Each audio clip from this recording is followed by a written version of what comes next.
Assalamualaikum warahmatullahi wabarakatuh. Bismillahirrahmanirrahim. Ashhadu an la ilaha illallah wa ashhadu anna Muhammadar Rasulullah. Allahumma salli ala Sayyidina Muhammad wa ala ali Sayyidina Muhammad. Rabbi shrah li sadri wa yassir li amri wahlul 'uqdatam min lisani yafqahu qawli. Amin. Bismillahirrahmanirrahim. Salam hormatku, salam santunku, salam kasih sayangku buat para jamaah uripi Allah dimanapun Anda berada, baik yang ada di dalam ataupun yang ada di luar negeri. Semoga kita semua senantiasa di dalam kesehatan, senantiasa di dalam kelapangan, dan senantiasa di dalam kebahagiaan, di dalam senyuman Allah. Amin ya rabbal alamin. Di pagi yang indah ini, marilah sebelum kita awali kajian ini, kita kemahkan bersama-sama di dalam nyawa, di dalam jiwa, di dalam hati, di dalam roh, dan di dalam kehidupan ini dengan kalimat-kalimat thayyibah. Subhanallah walhamdulillah wa la ilaha illallah wallahu akbar wa la hawla wa la quwwata illa billahil aliyyil azim. Sadaqallahul azim. Alhamdulillahirabbil alamin. Pada pagi yang indah ini kita beri judul Senyuman Tuhan. Bagaimana Tuhan bisa tersenyum? Alhamdulillahirabbil alamin. Selama ini kita di dalam kehidupan dunia ini, ketika kita menemukan hajat apa yang kita inginkan, ketika kita menemukan cita-cita yang kita idam-idamkan, dengan daya upaya diri kita sendiri, kita merasa senyum-senyum sendiri. Akan tetapi semua senyuman itu hanyalah fata morgana saja. Senyuman itu hanyalah senyuman kepalsuan saja. Senyuman itu hanyalah senyum kedustaan saja. Kenapa? Karena kita selama ini melihat apa yang kita inginkan, apa yang kita idam-idamkan, apa yang kita cita-citakan berhasil kita raih. Jadi senyuman itu senyuman terhadap Tuhan, cita-cita yang sudah kita dapatkan. Semua itu senyuman kepada kebanggaan kita sudah meraih apa yang kita cita-citakan selama ini. Seperti mencita-citakan ilmu yang tinggi, seperti mencita-citakan amal ibadah yang begitu banyaknya, seperti senyuman mencita-citakan harta yang kita inginkan. Jadi senyuman itu hanyalah buat Tuhan yang ada di hati kita. senyuman keberhasilan, senyuman kemegahan dunia, sehingga kita melambung tinggi, sehingga kita merasa lebih baik, merasa lebih mulia, merasa lebih kaya dari manusia yang lainnya, dan sehingga kita tersenyum dengan kesombongan kita di hati kita. Karena selama ini kita mentuhankan semua itu. Kita mentuhankan urusan-urusan dunia. Kita mentuhankan cita-cita dunia. Kita mentuhankan keberhasilan-keberhasilan, target-target demi kebahagiaan hanya di dunia saja. Semua itu senyumannya hawa nafsu kita sendiri yang merasa ada. Senyuman hawa nafsu kita sendiri yang merasa wujud. Senyuman hawa nafsu kita sendiri yang merasa hidup. Senyuman hawa nafsu kita sendiri yang merasa berkuasa atas apapun yang diaktivitaskan, yang dikerjakan di dalam kehidupan ini. Jadi semua itu hanyalah senyuman-senyuman yang palsu belaka, senyuman-senyuman yang dusta belaka. Kenapa dikatakan senyuman palsu dan senyuman dusta saja? Karena senyuman itu hanyalah sementara saja. Karena senyuman itu hanyalah sebentar saja. Kita lebih cinta kepada yang hanya sebentar. Kita lebih cinta daripada senyuman-senyuman yang ada di dunia ini saja, tanpa kita cinta kepada senyuman-senyuman yang langgeng, senyuman-senyuman yang bakok, senyuman-senyuman yang langgeng, abadi. Kita hanya suka yang sementara saja, sementara kita tak suka kepada yang langgeng. Senyuman yang sementara ini lebih kita cintai di hati kita daripada senyuman yang abadi. Kenapa itu semua terjadi? Karena di dalam hati kita yang jadi Tuhan, karena di dalam hati kita yang jadi Raja, karena di dalam hati kita yang jadi Presiden, masih hawa nafsu kita sendiri bersekutu dengan iblis dan setan untuk memerangi Tuhannya, untuk menjauhi Tuhannya. Apa buktinya kita berperang dan menjauhi Tuhannya? Buktinya kita tak akan rela.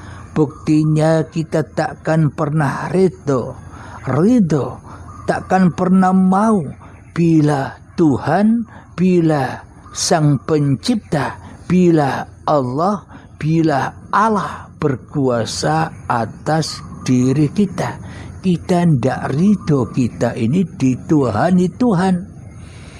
Di dalam hati kita ridhonya, kita maunya menjadi Tuhan Allah, Tuhan Sang Pencipta. Selama ini kita jadikan hamba, kita jadikan makhluk, kita tidak adakan kehadirannya, kita goibkan keberadaannya, kita tiadakan kehidupan dan kekuasaannya atas diri kita.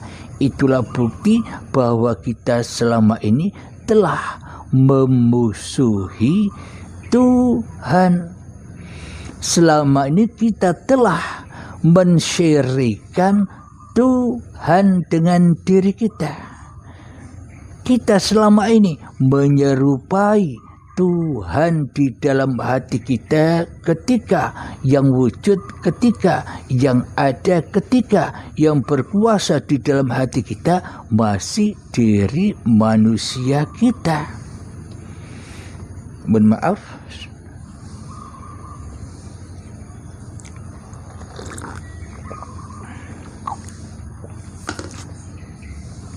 Seumpama di dalam pencarian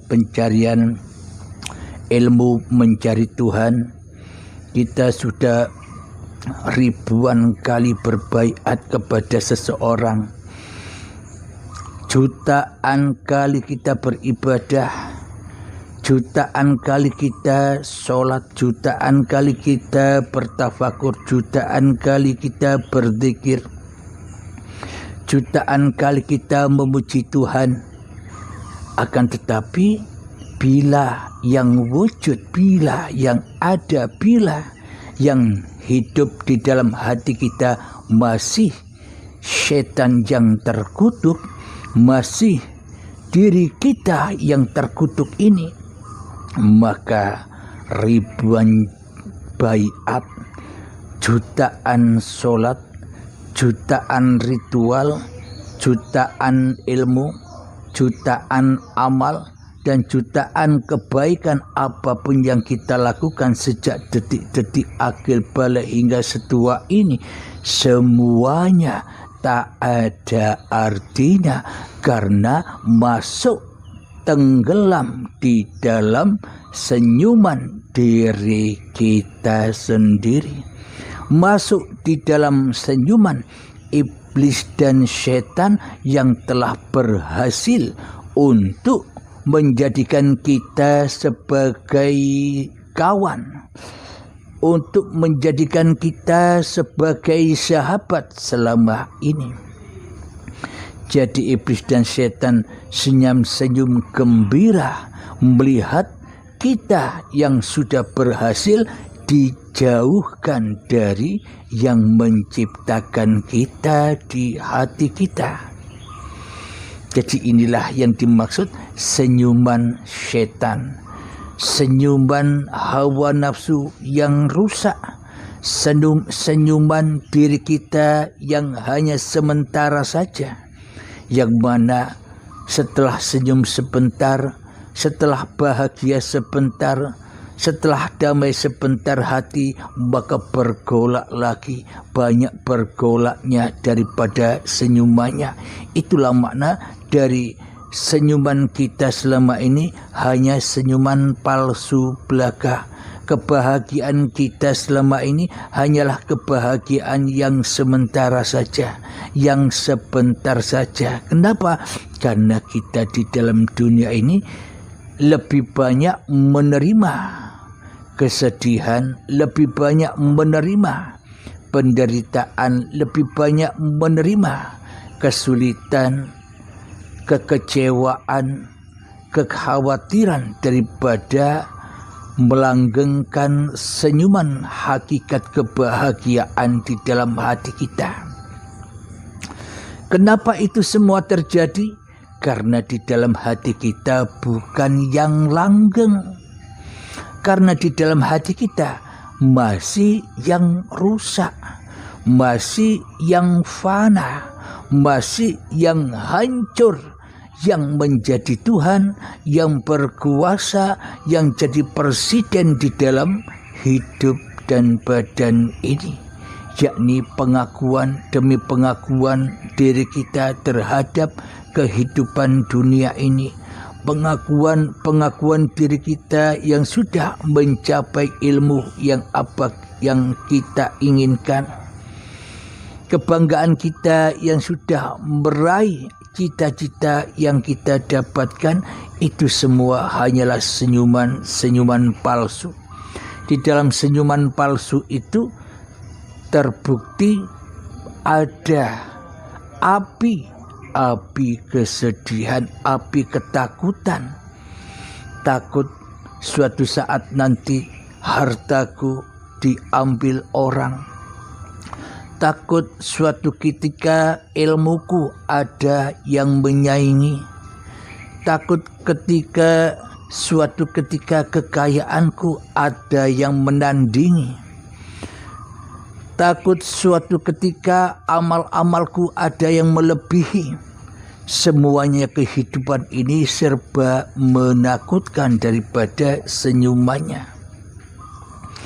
Ketika kita melihat anak-anak kita yang tidak sesuai dengan apa yang kita inginkan, kita dilanda kesedihan, kita dilanda kekecewaan, kita dibakar hati kita dengan anak, hati kita dibakar dengan istri, hati kita dibakar oleh suami, hati kita dibakar oleh ilmu-ilmu kita, hati kita dibakar oleh amal-amal kita, hati kita dibakar oleh harta-harta kita, hati kita dibakar oleh mobil, motor, kendaraan, dan harta yang telah kita kumpul-kumpulkan. Semuanya bisa menjadi fitnah dan menyiksa diri kita di hati kita. Karena kita selama ini hanya senyum dengan senyuman yang palsu, karena kita selama ini hanya mengumpulkan yang bohong, hanya mencintai dan mengumpulkan yang rusak saja selama ini, tanpa kita mencari yang langgeng, tanpa kita mencari yang abadi. Maka dari itu kita selama ini banyak menderitanya daripada banyak senangnya, banyak kekhawatirannya daripada banyak penyerahannya, banyak kekecewaannya daripada kelegaan, kedamaian hati kita. Kenapa? Karena kita selama ini masih disiksa di dalam kuburan diri kita sendiri. Apa kuburannya? Kuburannya adalah badan-badan yang kita akui sebagai badan kita. Inilah tanah kubur yang kita akui selama ini. Dan hidup yang telah kita akui sebagai hidup kita, maka dibangkitkanlah hidup kita di dalam kuburan kita untuk menerima azab yang pedih, untuk menerima siksa yang pedih. Apa azab dan siksa yang pedih itu? Kekufuran hati kita. Apa azab yang pedih itu? Yakni kekafiran hati kita kepada Tuhan yang telah menciptakan kita. Apalagi penderitaan di dalam siksa kubur ini, yakni api-api, siksa-siksa urusan dunia yang selama ini tidak kita sempurnakan kembali kepada yang menciptakan dunia. Kita disiksa dengan semua apa yang kita lakukan. Disiksa dengan ilmu, dengan bangga membanggakan dengan ilmunya. Disiksa dengan amal, dengan merasa mulia bila kita sudah beramal. Menganggap orang lain yang tidak beramal seperti kita seolah-olah orang lain itu buruk, dan kita merasa menjadi orang yang lebih baik dari mereka. Itulah api-api alam kubur yang ada di dalam hati setiap manusia. Jadi alam kubur, siksa kubur, azab kubur menurut manusia ya nanti ketika manusia tidak merasakannya. Tapi di sisi Allah, alam kubur, siksa kubur, azab kubur ya sekarang ini terbukti kita, Anda, saya bisa merasakan siksa-siksa itu. Ya, terserah Anda pahamnya menurut manusia, apa pahamnya menurut Tuhan yang telah menciptakan manusia. Semua dikembalikan kepada diri kita masing-masing. Jadi sampai kapan kita berada di dalam kuburan badan ini?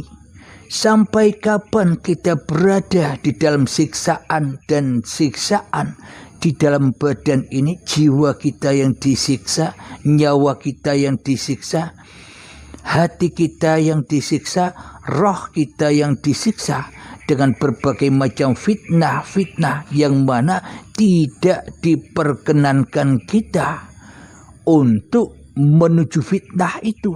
Kenapa? Karena di dalam fitnah itu kita yang jadi Tuhannya. Karena linafsi, agamanya fitnah, merasa benarnya fitnah, ilmunya fitnah, ibadahnya fitnah, semua serba fitnah. Maka diazab kita di dalam alam kuburan ini, disiksa kita, berdebat-debatan dengan sesama agamanya, berdebat-debatan sesama antar agama, berperang, selalu mengadu domba yang satu dengan yang lain. Itulah bukti hati kita, jiwa kita, nyawa kita, roh kita sedang digodok di dalam siksa dan azab kubur. Batu nisannya adalah kepala dan kaki ini. Jadi kepala dan kaki ini selalu membawa kita melangkah untuk menyambut azab-azab Allah yang pedih. Mendapatkan anugerah pun juga azab. Kenapa? Karena di dalam anugerah kita merasa bangga dengan anugerah itu. Kita merasa mulia dengan anugerah itu. Kita merasa pintar dengan ilmu kita. Kita merasa paling kaya dengan harta-harta yang kita kumpulkan. Kita merasa yang paling benar dengan amal-amal yang kita laksanakan di setiap harinya.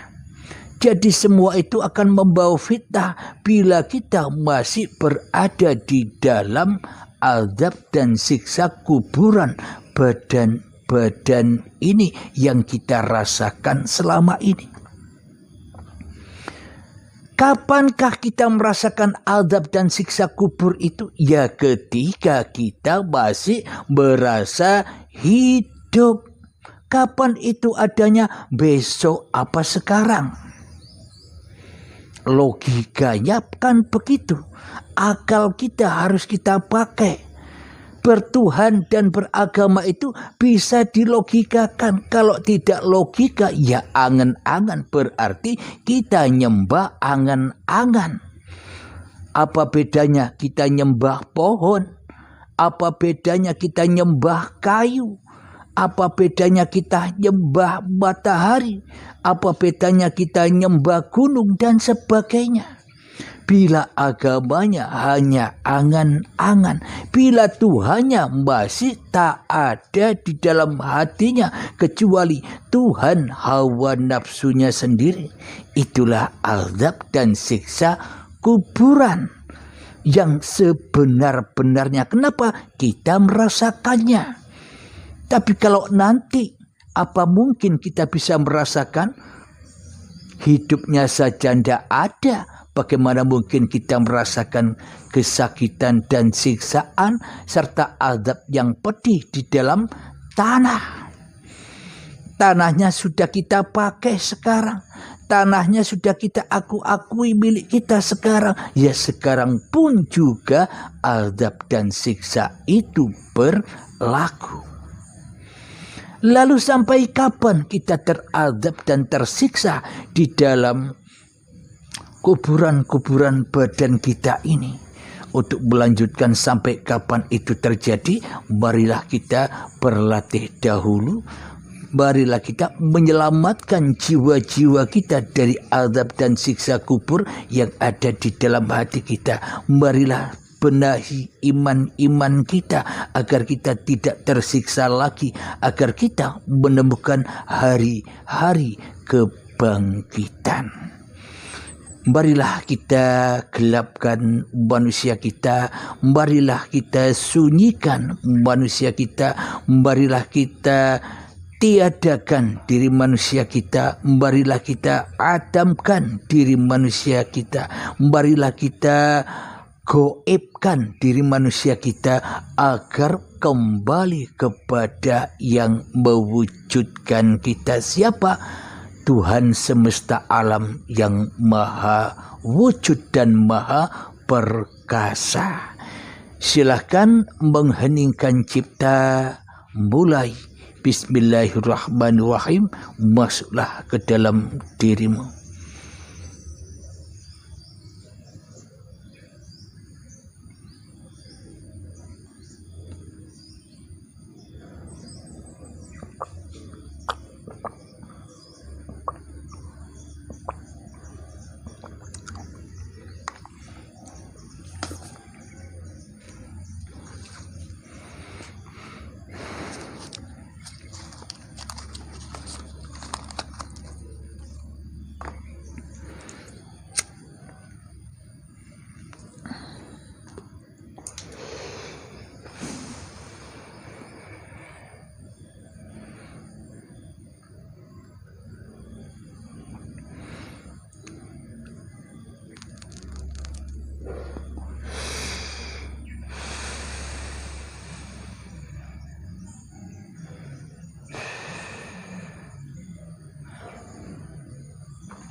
Alhamdulillahirabbil alamin. Mengheningkan cipta selesai. Bagi para sahabat yang menemukan sesuatu yang mengganjal di dalam waktu mengheningkan cipta itu, silakan chat di WA admin 082245647438. Insyaallah kami balas. Kita lanjutkan. Bagaimana mungkin kita melihat senyuman Tuhan sementara di dalam hati kita yang jadi Tuhannya hanyalah diri kita sendiri? Bagaimana mungkin kita menyaksikan senyuman Tuhan sementara kita sudah memusuhi Tuhan di dalam hati kita? Kita selama ini hanyalah menyaksikan senyuman iblis dan setan. Selama ini kita hanyalah menyaksikan gelak tawa iblis dan setan. Kita selama ini menyaksikan betapa bangga dan mulianya setan telah menyesatkan hati kita untuk kembali kepada senyuman Tuhan.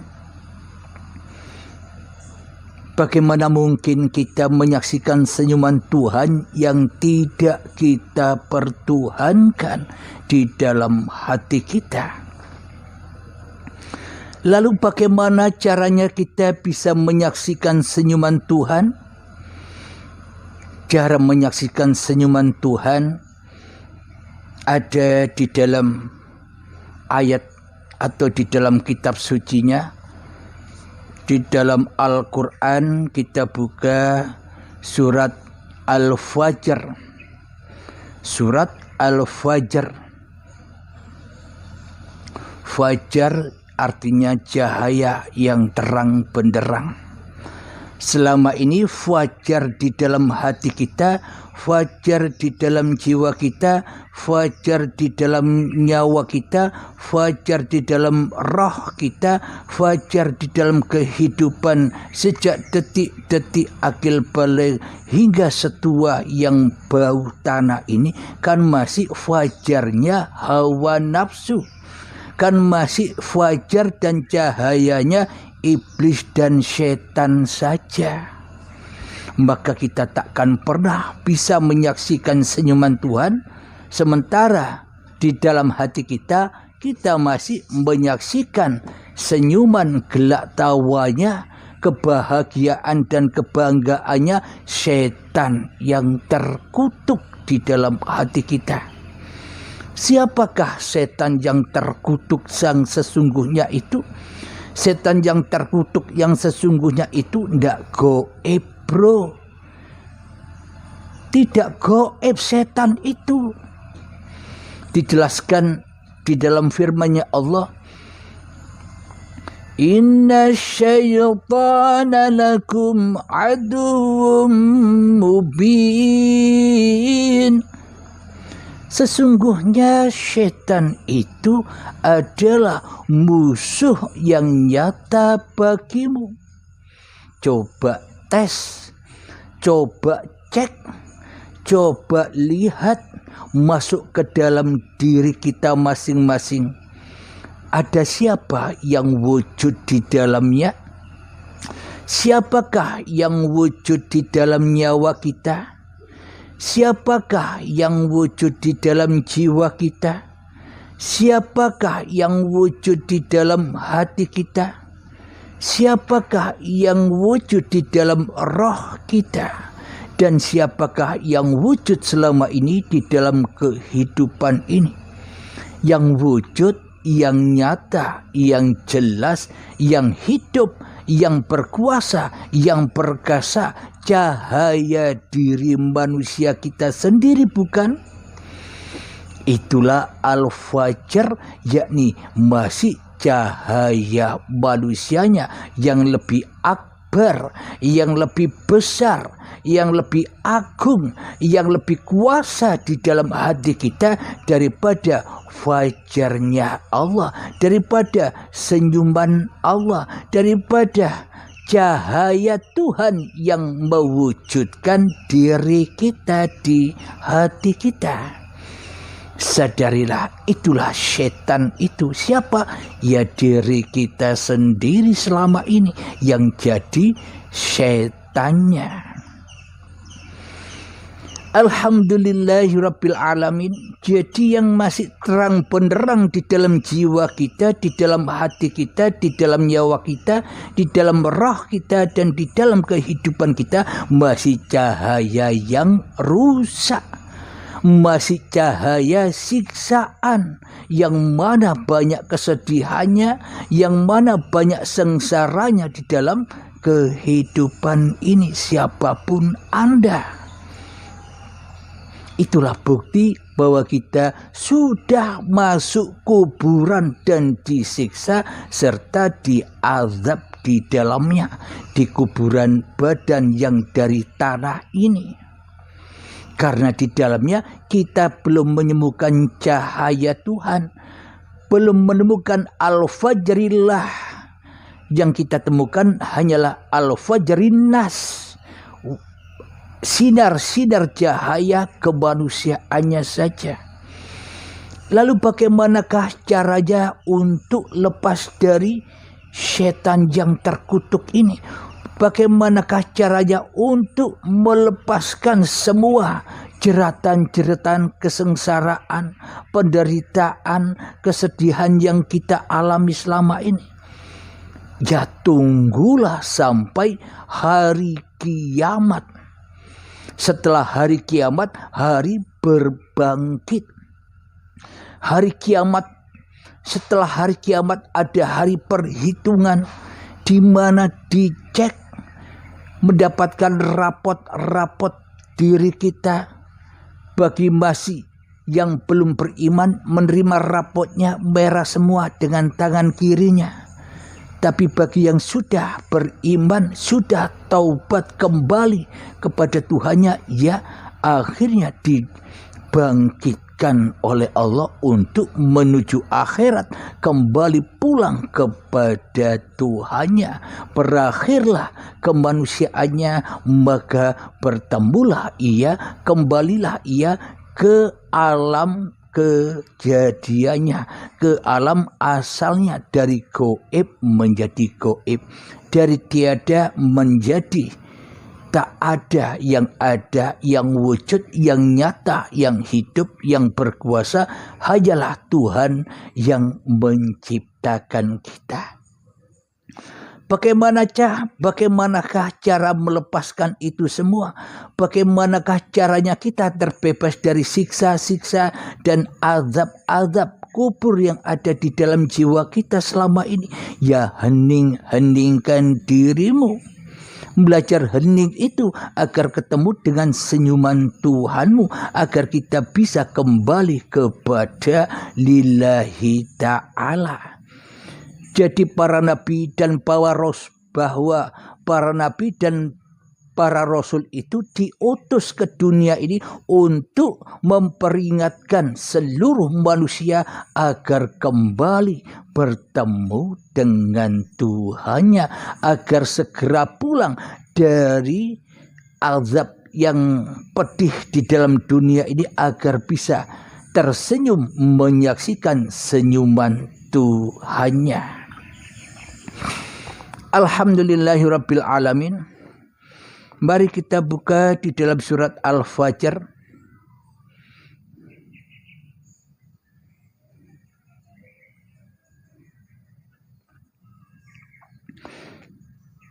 ayat yang ke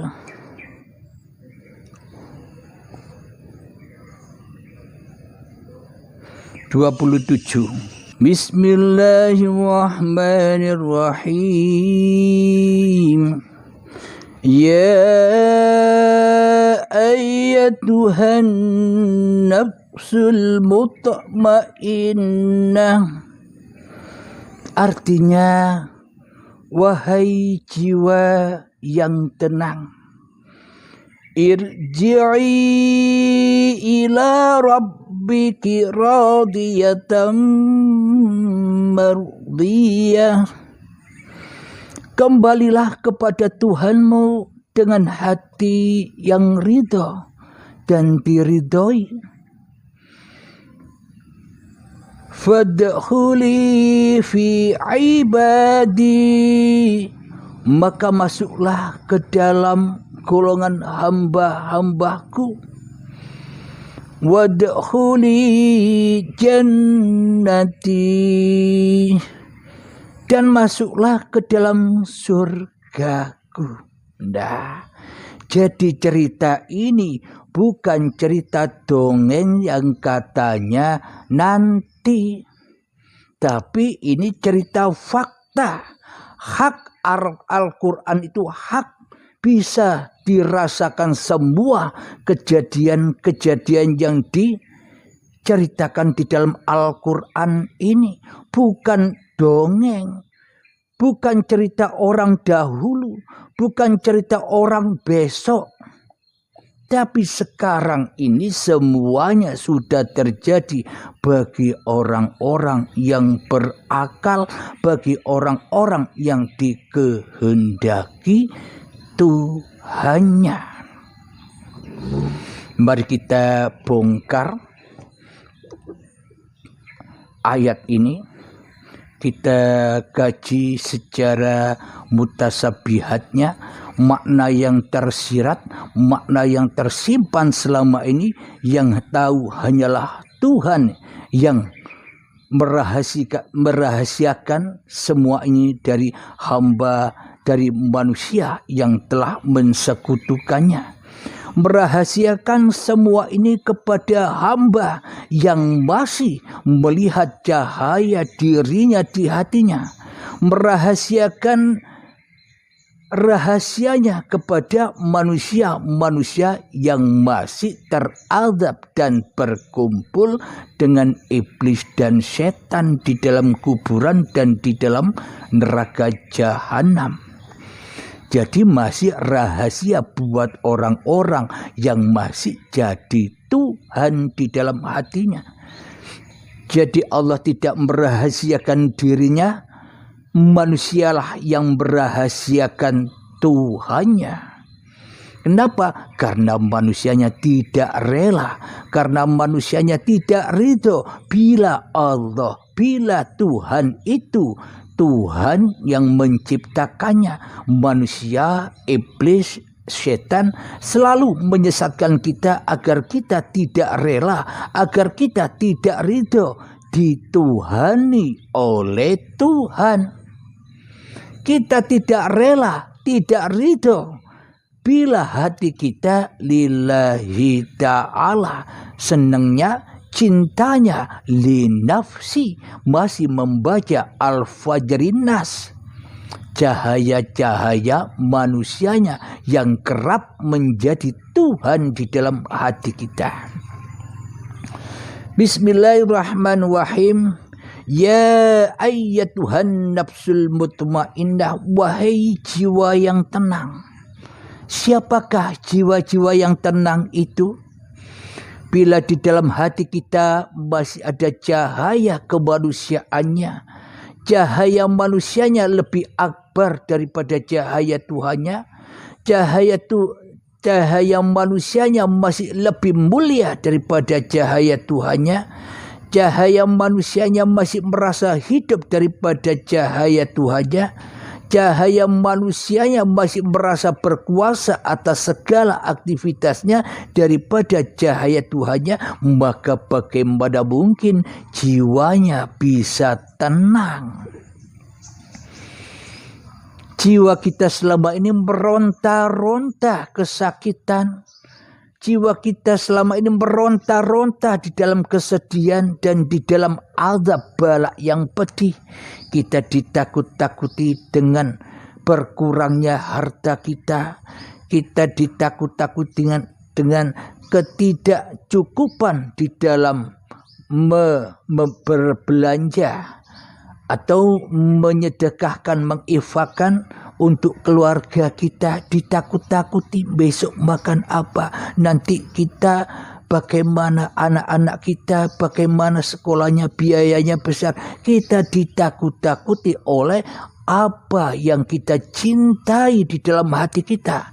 Ditakut-takuti dengan anak, istri, suami, ditakut-takuti dengan kebutuhan-kebutuhan kita, ditakut-takuti dengan kemewahan-kemewahan dan cita-cita kita. Semuanya serba menakutkan dan penuh dengan penderitaan.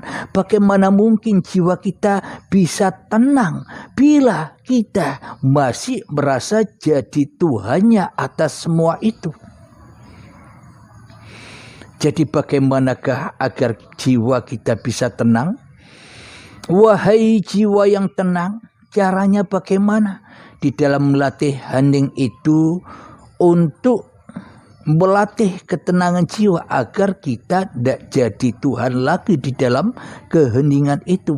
Agar kita menemukan cahaya Tuhan ketika kita sudah menerobos, menyingsing, menyikap rahasia atau cahaya manusia kita.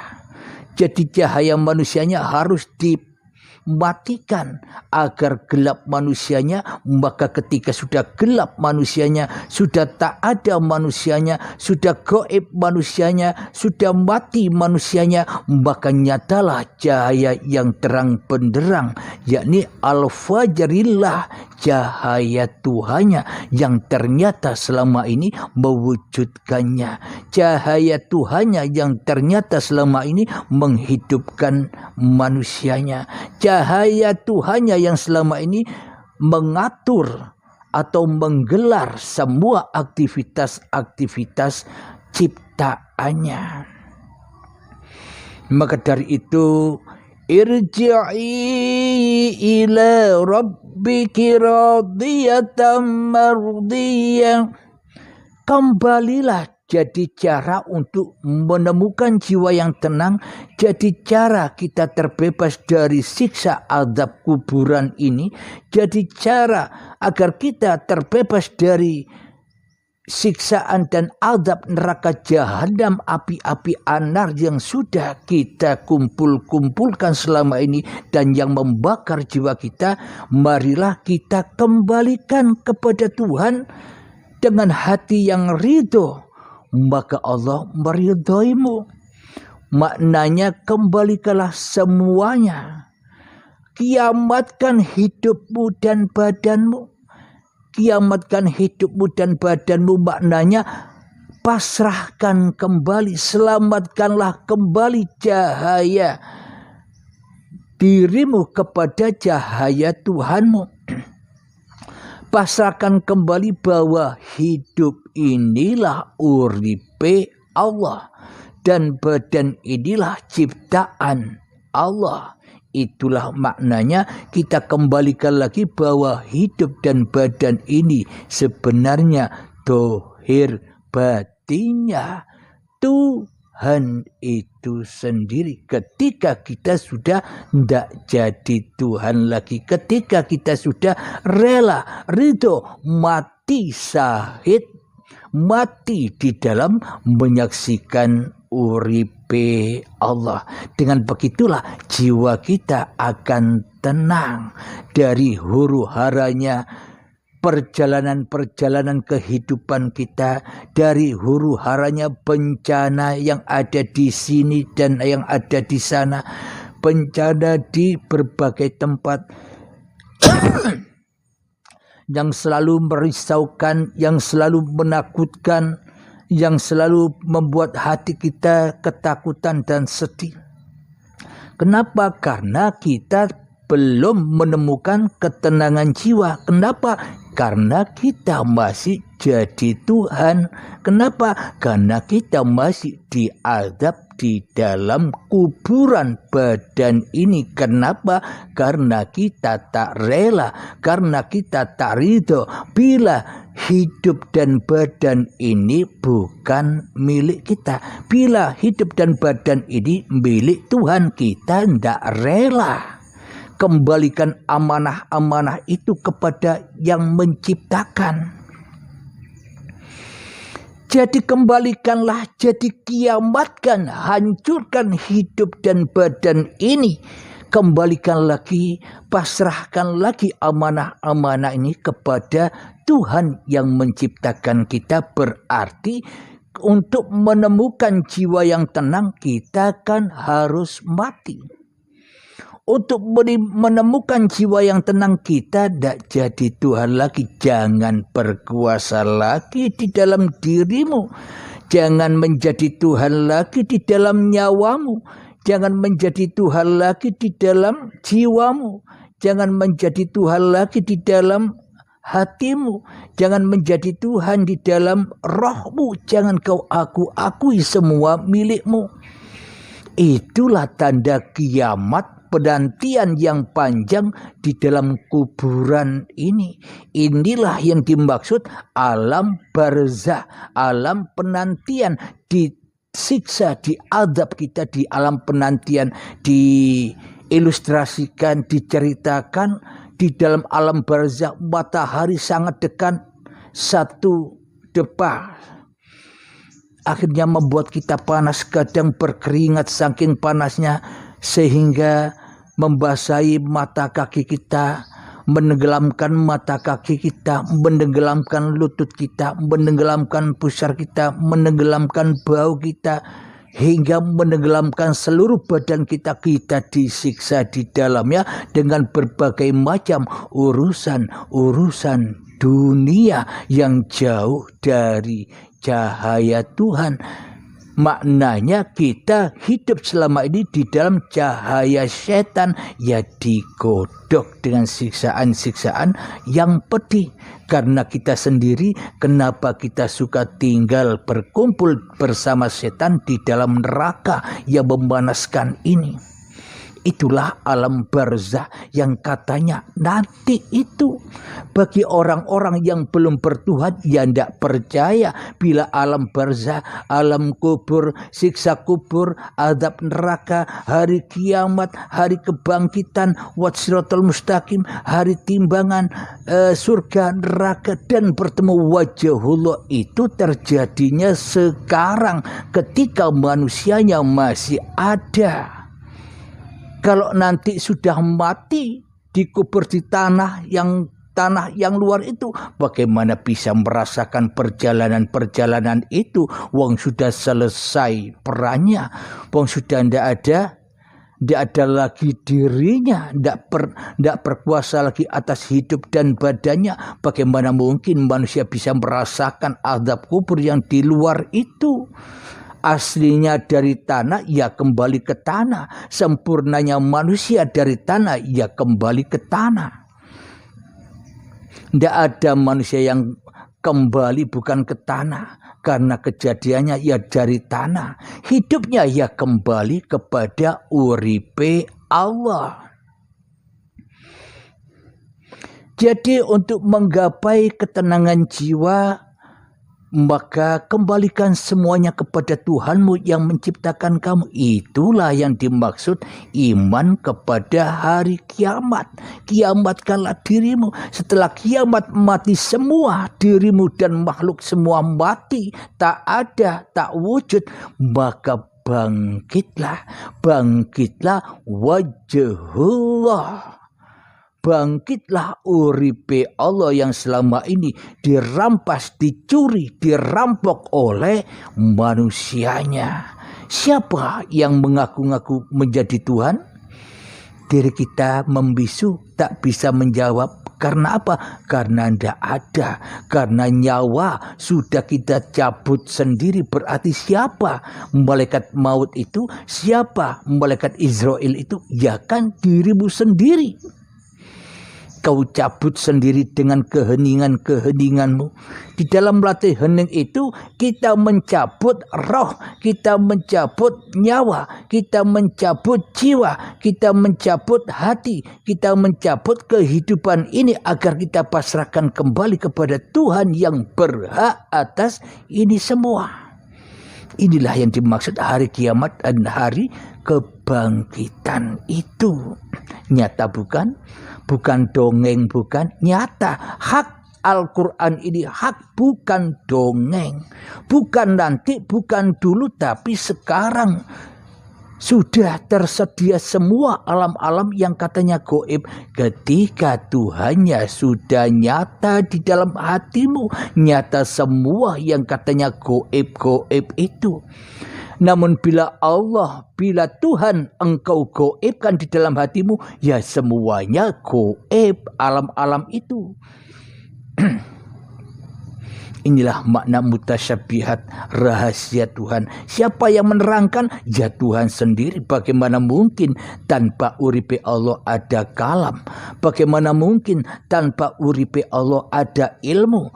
Bagaimana mungkin tanpa uripe Allah tidak bisa menyikap rahasia-rahasia ilahi? Yang membuka rahasia ilahi, ya ilahi itu sendiri. Araftu Robbi bi Robbi.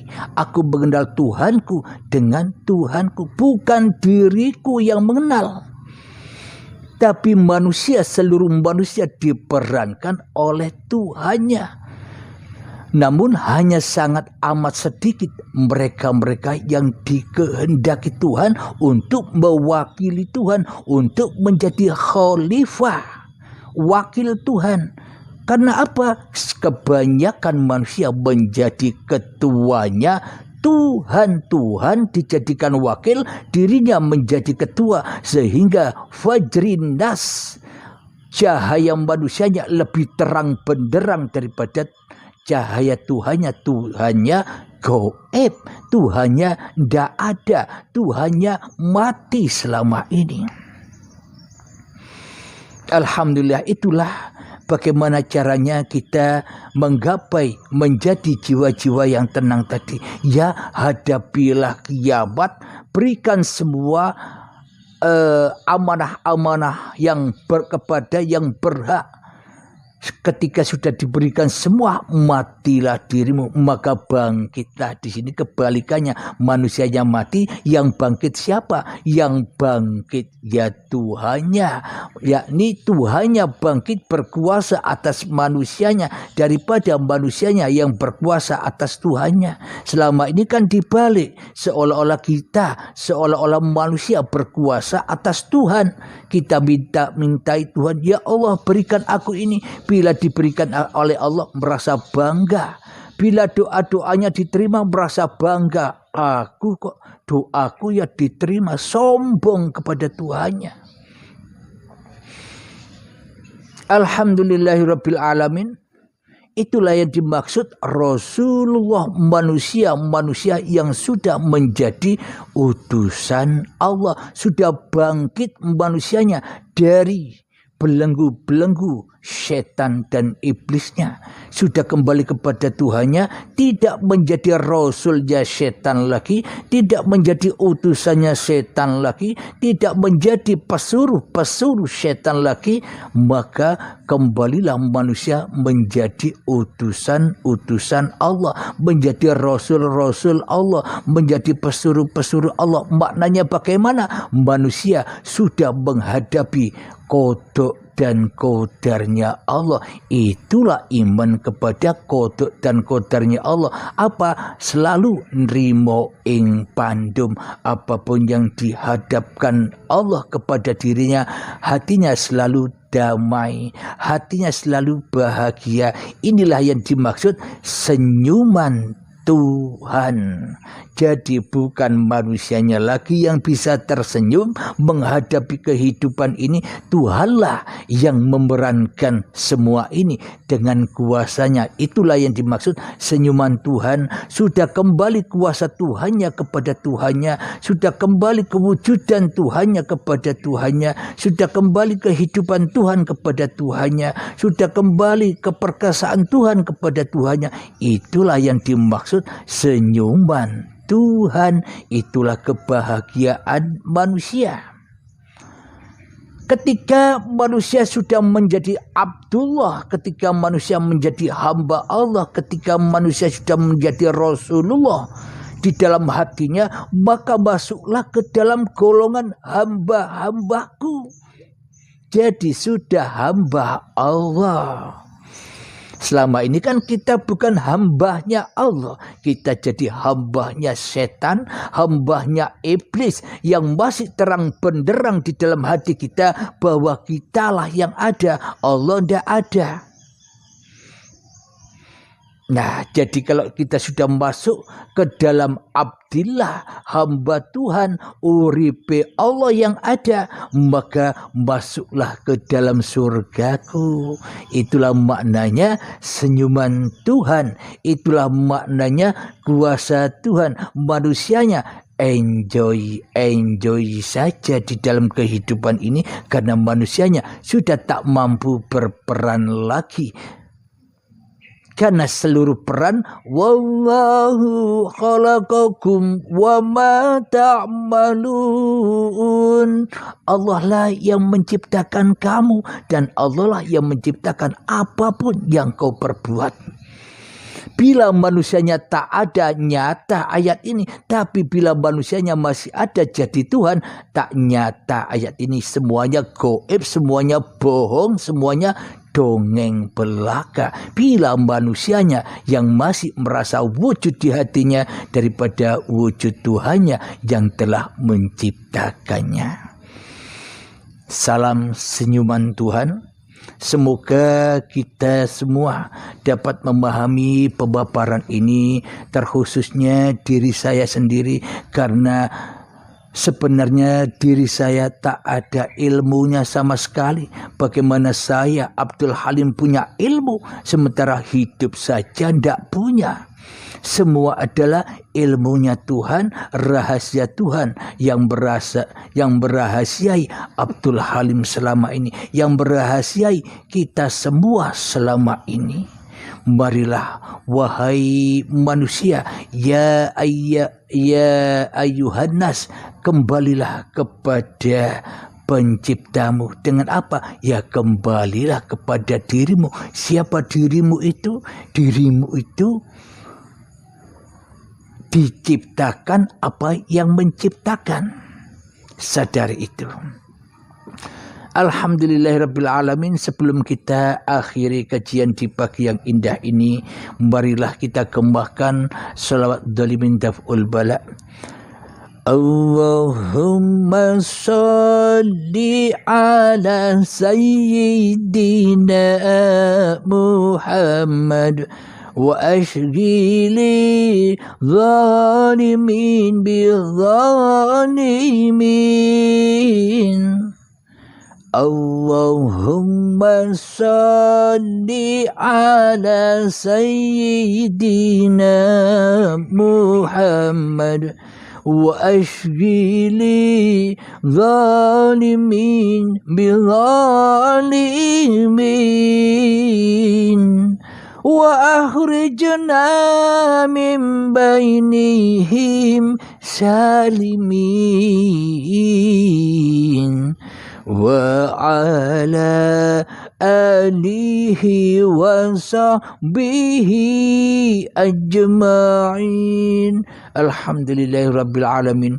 Allahumma ya qadiyal hajat, Allahumma ya mujibad da'awat, Allahumma ya rafi'ad darajat, Allahumma ya muhillal muskilat, Allahumma ya safiyal amrat, Allahumma ya kafiyal muhimmat, Allahumma akhtim lana bil iman, Allahumma akhtim lana bil islam. Rabbana atina fid dunya hasanah wa fil akhirati hasanah wa qina adzabannar. Wa sallallahu ala sayyidina Muhammad wa ala alihi wa sahbihi wa sallam. Walhamdulillahi rabbil alamin. Akhir kalam. Assalamualaikum warahmatullahi wabarakatuh.